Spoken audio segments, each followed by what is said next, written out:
What is up, my fellow Chibits? Today, I'm here to bring all of you the weekly manga chapter review of Boku no Hero Academia, way earlier than normal. So, all the chapters this week has came out a lot earlier. One Piece, Boku no Hero, Toriko, Shokugeki no Soma. I mean, all of the chapters are out early today.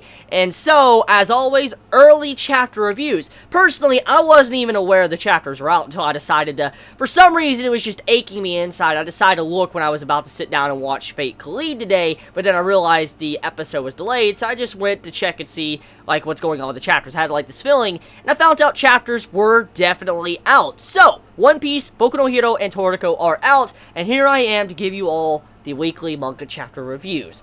Okay, so, this week is a little bit special. It's a very special week, and I feel like I want to, once again, dedicate a little bit of time in this video to this, because it's a very, very special time in manga and anime history. If you're unaware, if you've been sticking up to date with anime and manga news, and if you watched my other videos of Toriko and One Piece, most likely you've already heard. But not all of you Chibits watch every single video I make, so I'm just going to say it here once again, for I could kind of say my final farewells to a said series. So, if you were reading this chapter, you probably saw, if you look closely, you saw Mineta with a unibrow. You saw, like, this McDonald's unibrow on his forehead, and it looks very out of place. I mean, you're like, what the hell is going on with Mineta? And if you were unaware, and if you didn't understand what that really meant, I'm here to kind of elaborate and explain what that meant. So, a legendary series called KochiKame has came to a close this week. It's been going on for 40 years. 40 years long, with 200 manga volumes. That is how old this series is. 40 years, 200 manga volumes, that's a lot of chapters, and it finally concluded this week. The final chapter came out this week, and that is GG to the series. KochiKame is done. Now, if you read One Piece, most likely you saw the cover of how it had the main character of KochiKame on the cover with the unibrow. And if you read this chapter of Boku no Hero Academia, you saw the M-type unibrow on Mineta. And then if you saw Toriko, you saw the M-type unibrow on Toriko as well. So a bunch of the Weekly Shonen Jump mangaka are referencing KochiKame in its conclusion and kind of giving their final farewells or shoutouts to such a legendary series that is finally done. Now, as I've said in my other two videos, I personally have not read the series. I'm unaware of the entirety of the series. Like, I know it's a comedy series and all that, but I personally have not read it, and I don't know how the conclusion is. I don't know if it's a good conclusion, a bad conclusion. I have no idea. But I still want to pay my respects to a series that has been going on for a long time and has shaped many people's lives. It may not have shaped mine completely, but maybe in some ways it did, because a lot of mangaka probably looked up to the KochiKame mangaka's writing, and they probably got a lot of inspiration from her, or motivation, and maybe that is what drove them to go to Weekly Shonen Jump, and that's why we get certain series like we do today. So, who knows? Maybe KochiKame, since even if you don't read it or you don't see it at all, it probably has some form of impact on some of the mangaka that write the series that you love. And so, I just want to give my final farewell to KochiKame for being such a very good series, and a long-lasting series for 40 years. I mean, so many series have been ending this year. I mean, so many series, so many manga are ending, and it's unbelievable when you think about how much has ended, how much is about to end still. But when you see a series that's 40 years old finally come to a close, you know it truly is an end of an era. It's really pretty much over for old manga. I mean, the last surviving old series, pretty much a Weekly Shonen Jump, is One Piece. That's it. All the others are relatively old. I mean, you have Gintama and Toriko, but I mean, they're not as old as One Piece, so it's kind of sad. It's sad when you realize that all the big series are over, and I wonder how that makes Oda and everybody feel. I mean, just realizing that these big legendary names are finally putting down their pen and moving on. I mean, it's probably a sad scene. Just, you probably feel like you're getting old or whatever. But I want to leave it there. Let's dive into the weekly manga chapter review of Boku no Hero Academia. Okay, so this chapter, pretty much a Kaminari focused chapter, with him kind of fighting for himself and also fighting for Bakugo and his friends, and also showcasing that he can overcome challenges that face him. Now, I know many are going to mention this in the comments, and so I'm just going to go out of my way to talk about it now.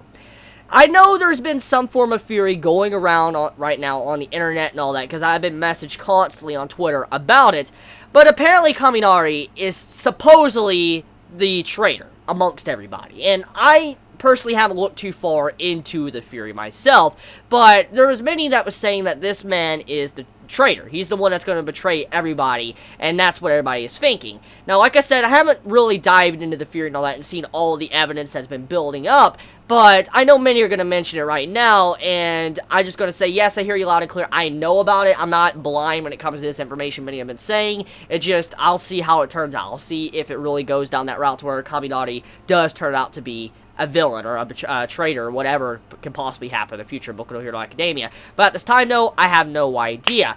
So, Kaminari, as always, as a side character of Boku no Hero Academia, he gets the spotlight, and he gets a lot of development. And I'm not going to repeat everything I say in the past, but I'm just going to, once again, just give another shout out to Horikoshi for being just such a good writer.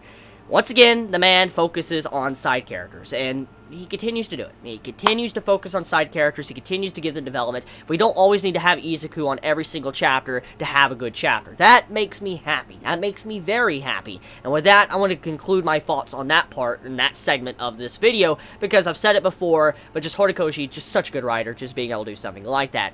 Okay, so Kaminari.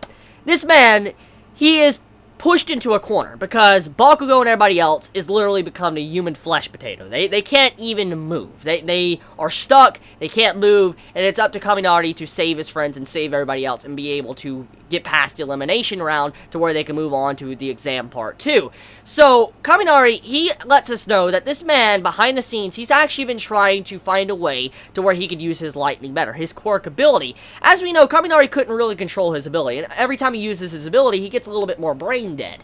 And he couldn't really focus in on how to use his ability the way he wanted. Like, if he wanted to try to, let's say, target someone, it would attack everyone. He couldn't really target anyone he wanted. So he had a very bad problem, and because of this, he decided to go to Mei and ask her for help before he could actually use his Quirk ability a lot better. And this is, once again, another aspect of Boku no Hero Academia I'm really enjoying, because a lot of the characters, even though there's a lot of weaknesses to their Quirk abilities and a lot of flaws and some that could even hurt them, they're being able to overcome this in a way that makes a lot of sense and something that we would see in today's society if we were faced with this type of problem. For instance, you know, Kaminari going up to Mei and asking, like, could you make me some form of equipment to where I could focus my abilities to where I don't hurt my friends. That makes me happy to see how this man's going out of his way to try to find something to make him even better and stronger, but not in a way that doesn't make any sense, because a lot of this stuff has been set up. I mean, look what's going on with Izuku right now, of how he's using his legs and feet to fight right now. It's really good stuff. Good information we've been getting for Boku no Hero Academia, and seeing Kaminari do this as well, to where he can get some equipment to help him out. It just adds a whole lot new variety to the fighting and combat we can get in the future of the series. And then also, on top of that, Bakugo and his grenades. Oh, that was, yo, good stuff. So, Bakugo, we know how his character personality is. I've discussed this kind of a lot in the past. He's someone that's a bit of an ass. I mean, he's an ass, but he's a good guy. Deep down amongst the asshole nature, the outer exterior, he's a good guy. He's a really good guy, and he does have a group of friends. He does have a group of friends that care about him, love him, and want to be around him. And you see it to where this man, even though he seems to be someone that wouldn't want to do something like this, he actually made grenades and gave them to others for they could use them in combat situations in case something happens. So this opens up the possibility for Bakugo to expand his arsenal. For instance, he can make grenades over time and have people be able to use them to fight in combat even if Bakugo is not there. So it's pretty cool to see that how Bakugo actually was doing something like that, allowed his friends to have these type of grenades. It's probably an honor. It also goes to show you a softer and kinder side to him that you don't normally get to see. Now, we know he's intelligent. We know he's someone you shouldn't kind of think is brain dead or stupid and lets his anger get the best of him. He's someone that does think, and he calculates his next move. And to see how he gives, you know, his friends grenades and stuff to be able to use as well, that is definitely some good character development for him, or characterization, since he's kind of always been like that. It's good characterization for him to see how he's opening up to other people. So, talking about this dude's Quirk ability, this guy that was turning people into human flesh potatoes. The Quirk ability is such a unique power. I just need to quickly praise Horikoshi for keeping it original. I mean, a lot of series, a lot of writers, not just manga writers or, anime writers or whatever, but a lot of people in literature, they tend to not have a lot of unique abilities. I mean, every so often you see one unique ability, but a lot of, characters in different series love to be very generic or very straightforward. There's not a lot of unique abilities that make you just do, whoa, that's crazy.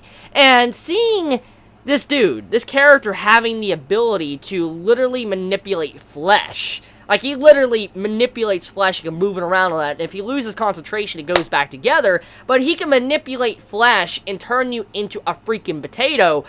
That is a unique power. I mean, regardless of anything else, I just need to praise Horikoshi for writing such a unique power I've really never seen before, or at the very least the way it was displayed. I mean, maybe something like this was done beforehand and I'm unaware of it, but at this time, from what I could currently remember and everything I've read and all that, flesh manipulating and stuff, that is something I personally haven't seen often at all. And well done, Horikoshi, for just making something so unique, so interesting and fascinating. He is a really awesome character. I mean, it's like the one character with the ability to control someone. You remember how he was able to control someone if they speak or whatever? This is kind of how this is. Once again, we have another character that's on the hero side, but has an ability that could be very useful for a villain.